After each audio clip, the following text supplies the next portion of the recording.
What is going on, guys? We are back with another episode of our Pokemon TCG Pocket, and in today's episode, guys, we're gonna do a tier list on the Set 1 cards, and the EX cards specifically.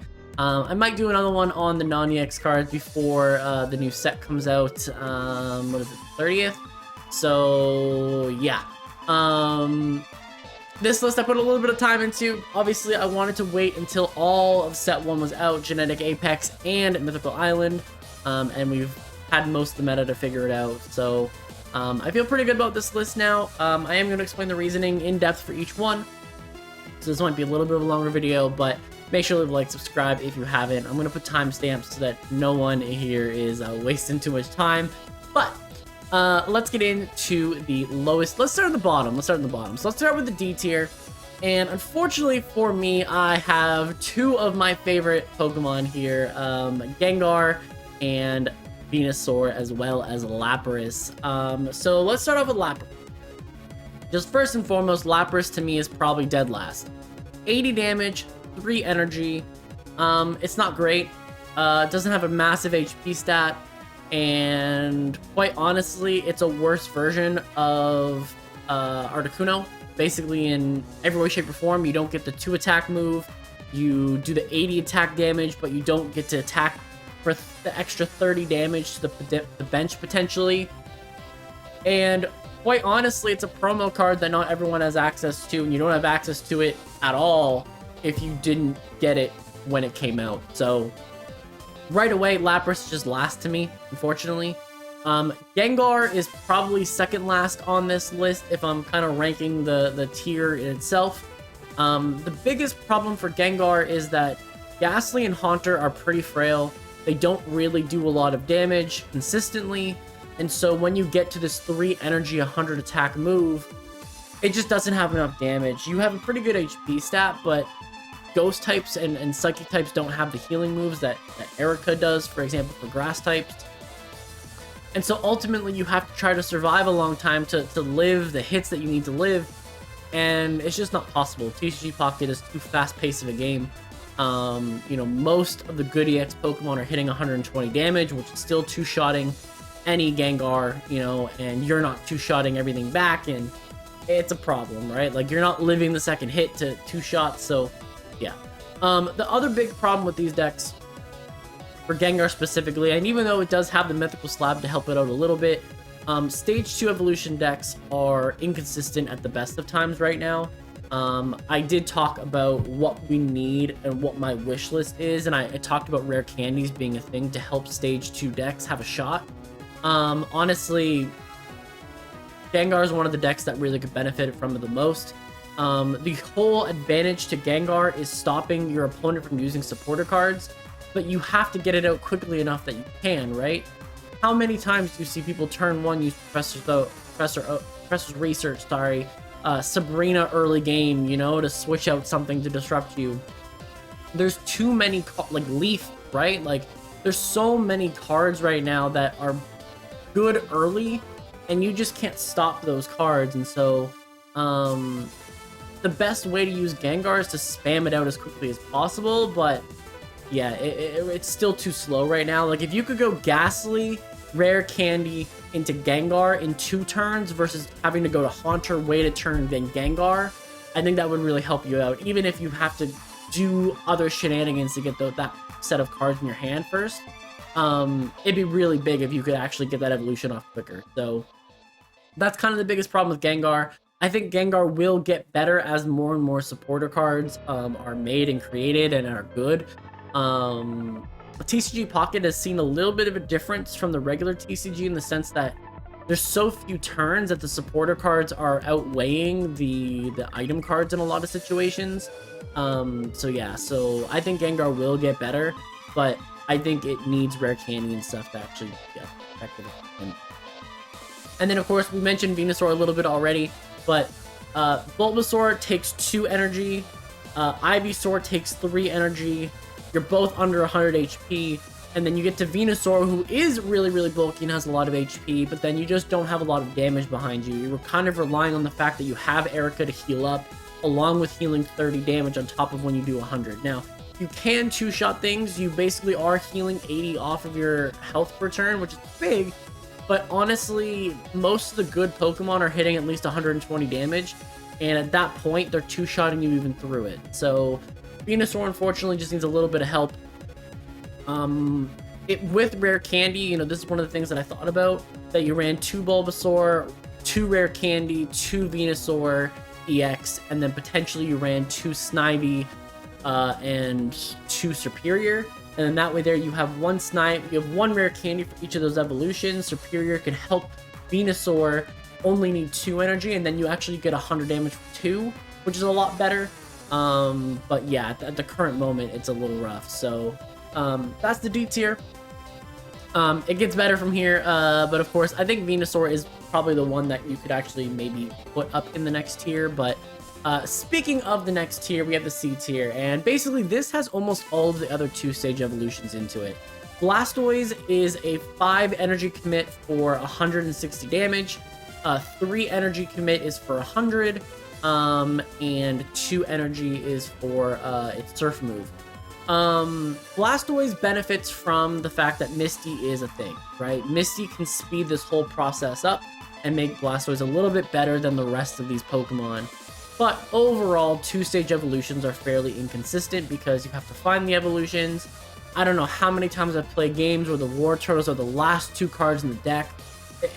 Yeah, it's just a lot, and it's hard to search for them. You can't search for evolutions at the moment, so it's a little bit difficult. But moving on to Charizard. Charizard, at the very least, Charizard, it can one-shot everything in the game if you can get the 4 energy off on it. So it is a nuke. Moltres is a very, very strong Pokemon that generally is always put on Fire-type teams. And so, you know, Charizard benefits from the fact that it has a really good partner Pokemon already. Blastoise doesn't really have that at the moment. So, biggest niche for Charizard is just that it struggles if it can't get the energy ramp and can't get going. It's kind of a dead card, but if you can get it going early enough, it one-shots everything in the game. So it has potential, but it's just a little bit weaker. Machamp I really like. Machamp is a 3 energy. Its basic Pokemon, Machop, uses 1 energy. Machamp uses 2 and has 100 HP. And then Machamp for 3 energy at 120. You are two-shotting everything in the game. But again, it's a 2-stage evolution. It's a little bit slower. Marowak EX. Now, Marowak EX, in theory, could be a B tier Pokemon, in my opinion. The problem is that the inconsistency, right? Bone Meringue is completely reliant on coin flips to do 160, 80, or 0. And it's basically a 50-50 shot each time that you're going to get that. So, because there's only 3 options, there's a 33% chance at each option happening. And so 33% chance of doing nothing for 2 energy is sad. 2 energy for 80 is also, it's okay, but it's eh. And then obviously the 160 is very, very powerful. So for me, it's the inconsistency of it. Pidgeot EX is very similar to the other ones on the top part of this list here, where it's a 2-stage evolution. I think in particular for Pidgeot, because it has a non-EX form that actually acts like Sabrina every turn with its gusting ability, it actually competes with Pidgeot. And then Pidgeot is one of those weird EXs where it actually gets worse the more knockouts you have, because in theory, you're knocking out your opponent's Pokemon. You drop from 140 damage to 120 damage, and 120 damage to 100 damage. You know what I mean? Like, when there's no bench Pokemon, it does less damage, and so it's very reliant on Pokeflute to get its damage back up. And I just think it's a little bit inconsistent. Wigglytuff was actually pretty good at the end of Genetic Apex. It was kind of a niche thing thrown onto Coughing and Wheezing deck, or Kogo Wheezing decks with Arbok, because they were able to kind of have better matchups that they otherwise were completely losing. So far, Dark types just haven't been good in general.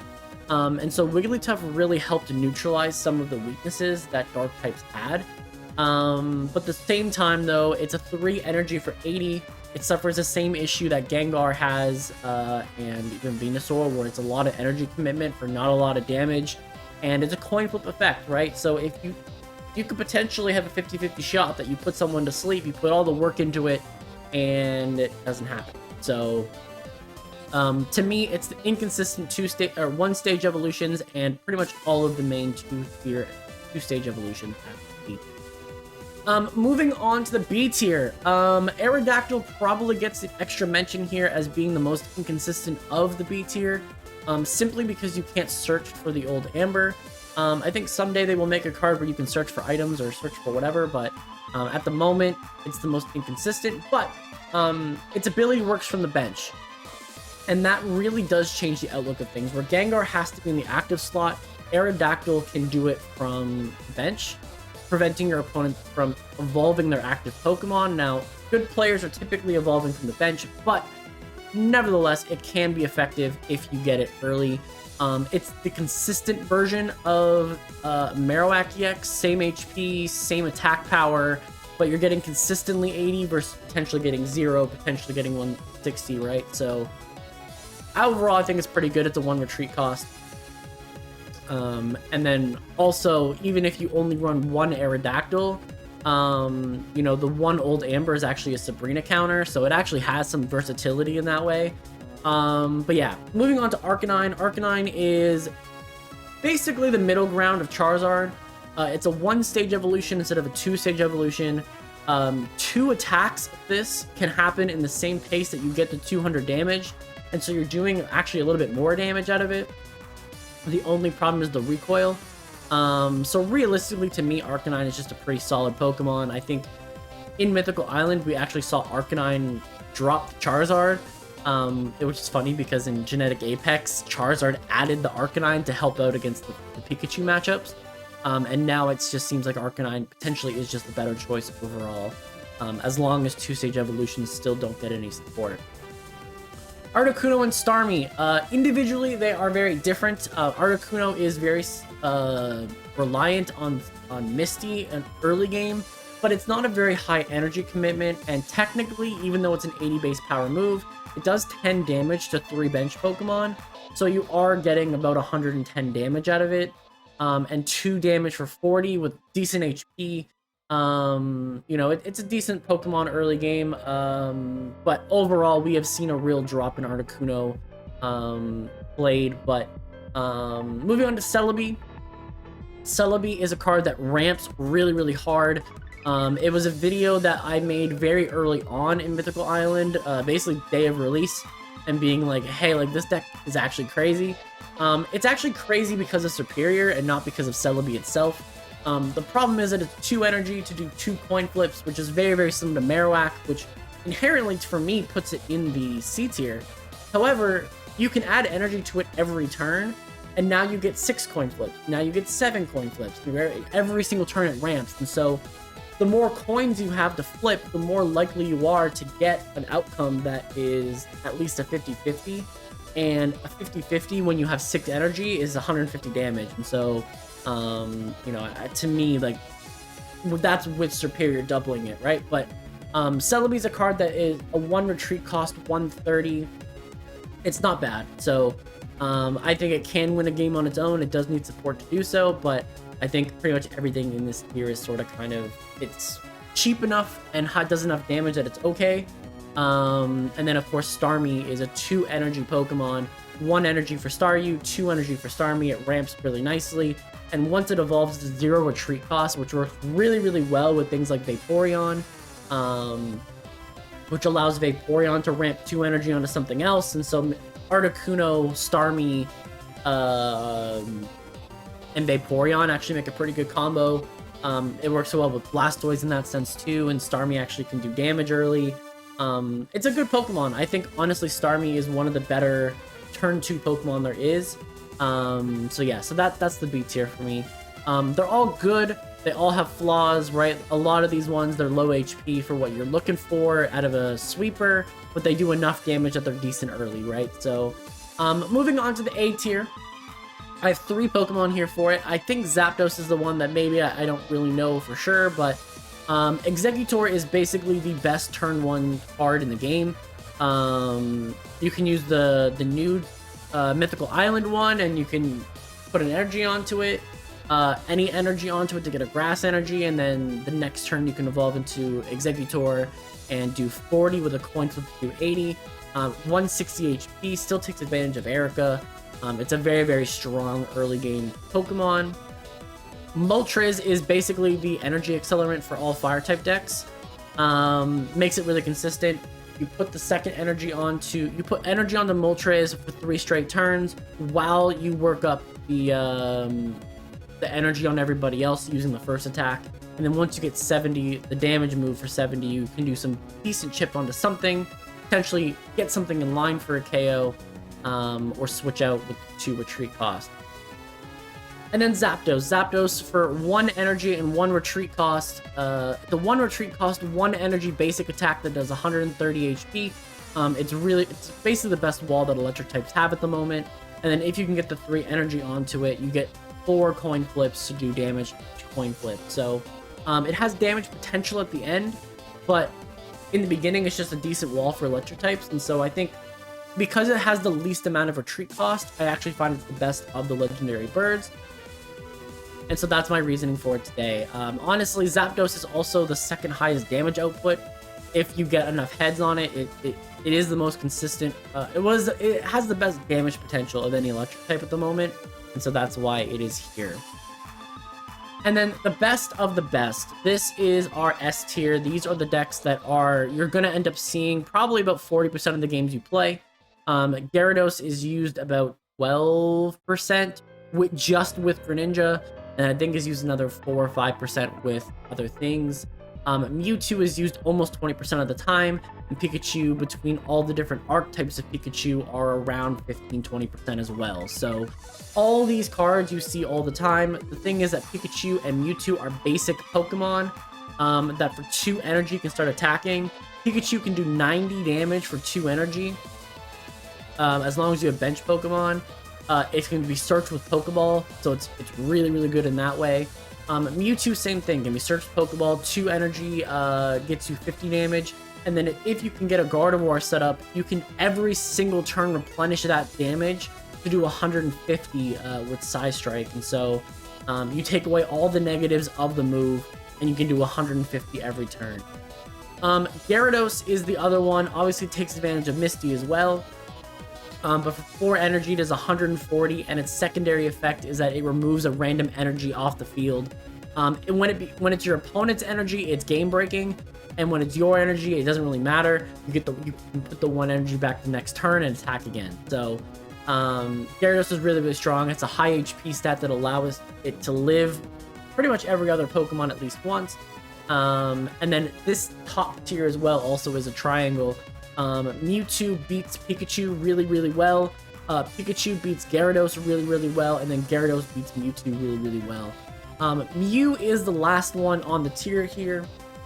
The reason that Mew is here is because for 3 colorless energy, which means that it can be splashable in any single deck, for 3 energy, you can copy the attack of whatever your opponent has. You can copy a Gyarados that needs 4 energy. For 3 energy, do 140 and maybe disrupt it from ever actually getting to its final form. Very, very strong. With 1 less energy, KOs Mewtwo in a match like that. 1 hit KOs Charizard for less energy. Gets into it with Venusaur being able to heal 30 and, being able to just be a nuisance that way. There's just so many Pokemon that it one-shots or two-shots things. And it's colorless, so it can do whatever it wants. On top of the fact that Mew is also a faster version of Koga. With Budding Expeditioner, you don't need to have the coughing involved, like for wheezing and Koga's interaction. You can simply just Budding Explore straight into your Mew, back to your hand, remove all the damage, and put Mew right back out because it's just another basic Pokemon. So, Mew's very, very flexible. It's a very, very good card. And also, Psychic types are up here at the top of the tier list because of the Mythical Slab that gives them that extra search power. So, that is sort of kind of how I see the tier list today. If you guys have a different opinion on the tier list, let me know in the comment section down below. Also, what are your favorite Pokemon here? Did I underrate one? Did I overrate one? Yeah, let me know. And again, we're super close to 600 subscribers at the time of me making this anyways. So, I do want to thank everyone for the support, and I would appreciate the continued support as well. So thanks everyone for watching, and we'll probably have one more video come out before the new A2 expansion. So we'll see you guys in the next one.